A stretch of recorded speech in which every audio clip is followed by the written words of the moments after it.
The purpose of this briefing this afternoon, as both the mayor and Ms. Soon has indicated, is to provide you an overview of the inspection completed back in 2007 by the Corps. But before I get started with the briefing, Mayor, if you'll indulge me, there are a number of representatives from two federal agencies who are partners in this, and if the council will allow me, I'd like to introduce those individuals. First, beginning with the U.S. Army Corps of Engineers, we have Roy Collins, who's Deputy District Engineer. Troy Collins, Kevin Craig, who's the Director of the Trinity River Project, Todd Smith, who's the Assistant Chief of Engineering and Construction, Don Longfellow, Executive Assistant of Fort Worth District, and Melanie Ellis, who's the Public Affairs Specialist. From the Federal Emergency Management Administration, we have Frank Pagano, who's the Mitigation Division Manager, Ross Richardson and Jack Quarles, who are both branch chiefs, Gary Zimmer, Senior Engineer, and Sidney Worse, who's the External Affairs Specialist. Again, we want to give you an overview of the inspection that was completed by the Corps of our levee system back in December of 2007. We want to talk to you about the potential impacts of the report and what our next steps are in terms of addressing those issues and how we move forward. The next page in the presentation you've just been given simply outlines the topics that I'm going to be covering. And I want to start with giving you a little bit of facts with regards to the levee system. If we would move on to the next slide, Kelly, and I apologize for how bright this is, but our floodway system really consists of 4 levees. They are the East Levee, the West Levee, the Central Wastewater Treatment Plant, and the Rochester Levee. The next map shows the system with a little bit more detail, including the sump and pump stations and the pressure sewers. The system was originally built in the 30s, both the east and the west levees, that is. In the 50s, the Corps implemented a federally funded or federally authorized project that significantly increased the protection, the level of protection. They flattened the levees, they increased the crown, and they enhanced the interior drainage system in order for the system to provide what is referred to as SPF plus 4. What this means is the SPF flood is the 800-year event, and 4 means that the system had 4 feet of freeboard above that level of protection. 4 feet of what, sir? 4 feet of freeboard. In other words, the levee would be this high. The flood, the highest elevation associated with that SPF would be 4 feet below it. Freeboard, or safety factor, if you will. I've got Mr. Rosansky, I've got several graphs later in the presentation that I think will help explain that further. In the 90s, the city built both the Rochester and the Central Wastewater Treatment Plant levees. Both of these were then accepted or added to the floodway system.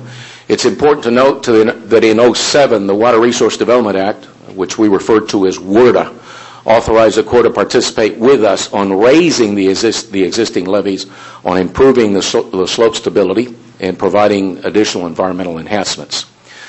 In the way of explaining roles and responsibilities, as I began this presentation, I introduced members of 2 federal agencies.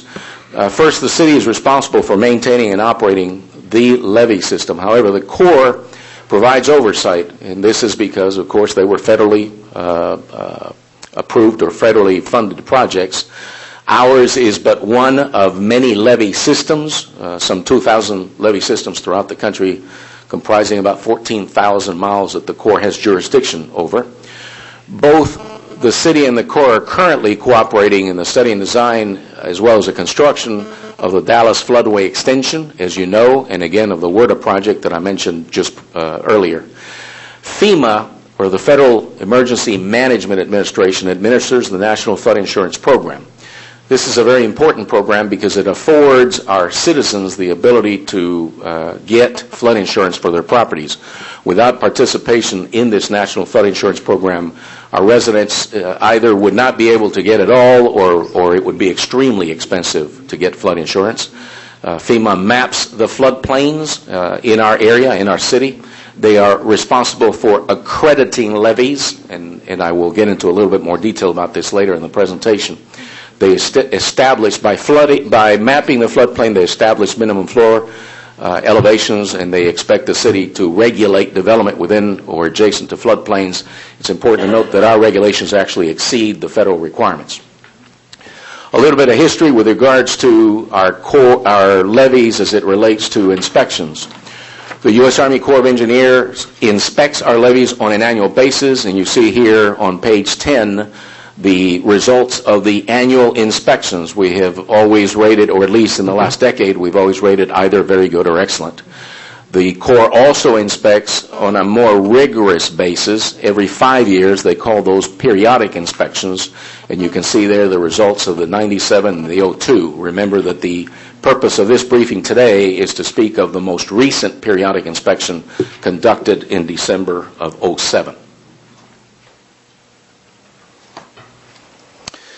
Following the flooding that occurred in New Orleans as a result of Hurricane Katrina, the Corps implemented a national levee safety program and added new and much more stringent rating system process for inspection of levees. This process includes very specific language and the rating criteria. The rating of individual items within the system can get one of three ratings: acceptable, minimally acceptable, or unacceptable. It's important to note here that a single unacceptable rating on any one item that would impair the ability of the system to function as it was intended to do would then lead to an unacceptable rating for the entire system. In November of 08, the Corps performed its most recent annual inspection.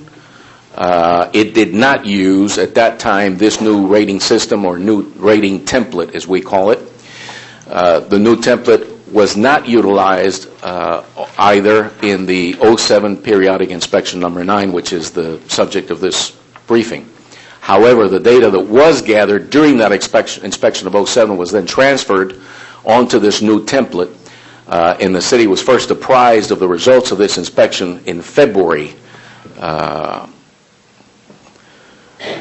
We did receive the copy of the final report yesterday afternoon. The report does include an overall unacceptable rating for the Dallas Floodway system, principally based on the fact that the system is not able to contain the standard project flood plus 4.